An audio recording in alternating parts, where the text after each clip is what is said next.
Salut à tous, Dimitri, CryptoParadise.consulting, ravi de vous retrouver aujourd'hui, 24 décembre, veille de Noël, et au bord d'un des magnifiques lagons du nord de l'île Maurice où nous passons en famille les fêtes de Noël.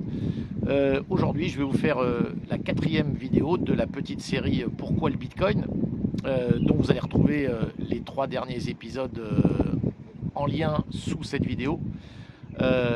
Et puis je vous ferai encore une ou deux vidéos avant la fin de l'année. J'ai notamment envie de vous parler de ce qui se passe en ce moment entre Binance, les conséquences de la faillite de FTX et évidemment la guerre à laquelle nous assistons contre Binance qui vient de toutes parts. J'en parlerai dans une autre vidéo parce que c'est quand même un sujet brûlant. Je crois que c'est aussi important. Mais aujourd'hui, donc, prenons toujours, essayons de garder de la hauteur. C'est vrai que c'est très compliqué en ce moment avec tout ce qui se passe, mais et se rappeler pourquoi finalement le Bitcoin et pas ailleurs. Alors avant de démarrer, comme d'habitude, n'oubliez pas de vous abonner à la chaîne, de cliquer sur le pouce bleu. Vous pouvez me retrouver sur mon site cryptoparadise.consulting, sur Twitter également, vous avez tous les liens ci-dessous, et bien sûr ma chaîne qui est dupliquée sur Odyssée. N'hésitez pas à vous abonner directement sur Odyssée pour suivre ces vidéos depuis la plateforme Odyssée. Voilà pour l'intro. Alors allons-y dans le vif du sujet. Vous vous souvenez, dans la première vidéo Pourquoi le Bitcoin, j'ai parlé de la création monétaire faite par les banques. Lorsque vous allez à la banque et que vous faites un emprunt, l'argent est créé à partir de rien. Voilà comment la création monétaire nous met dans la panade depuis maintenant beaucoup d'années.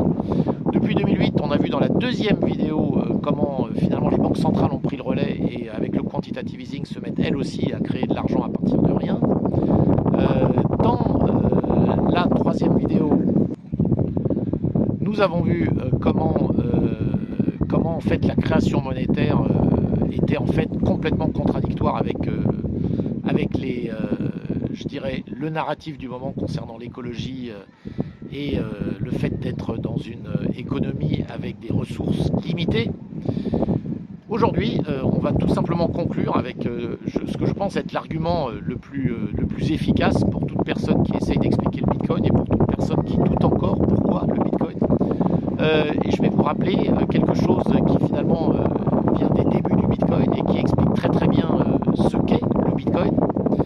Le fait que le Bitcoin, ce qu'a inventé Satoshi Nakamoto en 2008 et ce qu'a inventé finalement le concepteur de la blockchain, Satoshi Nakamoto donc, c'est quelque chose qui était jusqu'à 2008, jusqu'au moment où Satoshi est apparu avec son Bitcoin, était quelque chose d'impossible à résoudre, qui était le problème de double dépense. Alors, c'est peut-être quelque chose que vous avez déjà entendu dans le passé, on vous a déjà expliqué ce qu'était le problème de double dépense. Néanmoins, je vais essayer de vous l'expliquer très simplement. En fait, depuis les années 80, on a vu apparaître évidemment la révolution de l'informatique. On s'est retrouvé dans les années 90 tous avec des PC individuels, c'est-à-dire ce qu'on appelle les personal computers. Ensuite est apparu Internet, donc la possibilité de pouvoir se transférer des messages. Ça a commencé avec l'email et avec beaucoup de choses. Ce qui a été une révolution, c'était cette capacité avec Internet et des ordinateurs à portée de main, après les téléphones portables, mais avant les téléphones portables c'était les ordinateurs, après à partir des années 95-2000 ça a été les téléphones, les smartphones à partir des années 2005. En tout cas, ce qui est devenu possible, c'est de se transférer de façon quasi instantanée, à la vitesse de la lumière, des informations digitales. Donc comme je le disais au début, c'était les emails. Donc quand vous envoyez une information digitale d'une personne à une autre, un email par exemple, eh bien vous ne faites rien d'autre que d'envoyer une information, mais vous ne vous en êtes pas pour autant dépossédé. C'est-à-dire que vous envoyez un email, vous avez toujours l'email et la personne à qui vous l'avez envoyé là aussi. Donc en fait vous avez dupliqué l'information. Et ça vous pouvez le faire de façon infinie.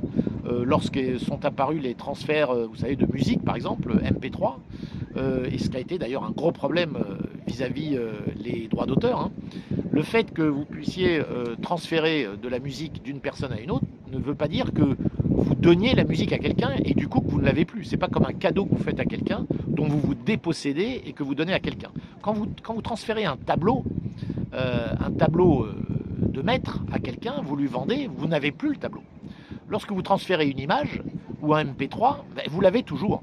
Et donc ce problème-là, le fait qu'on ne pouvait pas se transférer réellement d'informations digitales avant Satoshi est un problème qui était impossible à résoudre, sauf évidemment à avoir un tiers qui vous permette de tenir un registre, un tiers de confiance. Et donc on en a l'exemple parfait avec évidemment vos comptes bancaires. Donc vous pouvez transférer des euros de votre compte à quelqu'un d'autre uniquement parce qu'un tiers de confiance, qui est la banque, vous permet et tient le registre et donc va débiter votre compte de tant d'euros et créditer le compte de votre créditeur de tant d'euros. Donc sans passer par un tiers, c'était rigoureusement impossible avant l'arrivée de Satoshi et de l'invention de la blockchain. Alors ce qu'a permis Satoshi et ce qui est finalement la révolution du Bitcoin et ce qui, je crois, finalement peut expliquer à lui tout seul, ce phénomène peut expliquer à lui tout seul la puissance de l'invention de Satoshi et pourquoi c'est une invention qui, de mon point de vue, va révolutionner les années à venir et va révolutionner, et a déjà commencé à révolutionner beaucoup de choses, c'est le fait que pour la première fois, vous pouvez transférer réellement une valeur digitale d'une personne A à une personne B sans avoir besoin d'un tiers détenteur et donc vous déposséder de quelque chose en créditant quelqu'un d'autre sans avoir eu du tout besoin de passer par une quelconque tierce personne ou un registre de confiance extérieur. Voilà réellement la révolution de Satoshi. Et voilà, je crois qu'il conclut assez bien cette petite série de vidéos Pourquoi le Bitcoin, car rien qu'à elle toute seule, cette propriété du Bitcoin et de l'invention de Satoshi, et ceux qui ne le voient pas aujourd'hui, c'est là où je me dis, soit il y a de l'incompréhension, et là je veux bien, il suffit de l'expliquer, soit il y a de la mauvaise foi, parce que c'est impossible de ne pas comprendre que cette révolution-là, c'est une révolution phénoménale. Alors c'est vrai que vous avez beaucoup de gens aujourd'hui qui vont vous dire je crois en la blockchain, je ne crois pas au Bitcoin. Alors ça aussi c'est amusant, parce que c'est quand même l'inventeur de la blockchain, c'est Satoshi, c'est donc celui qui a inventé le Bitcoin, et finalement il a utilisé cette invention pour quelque chose de phénoménal qui est la disruption de la base de tout, c'est-à-dire l'argent.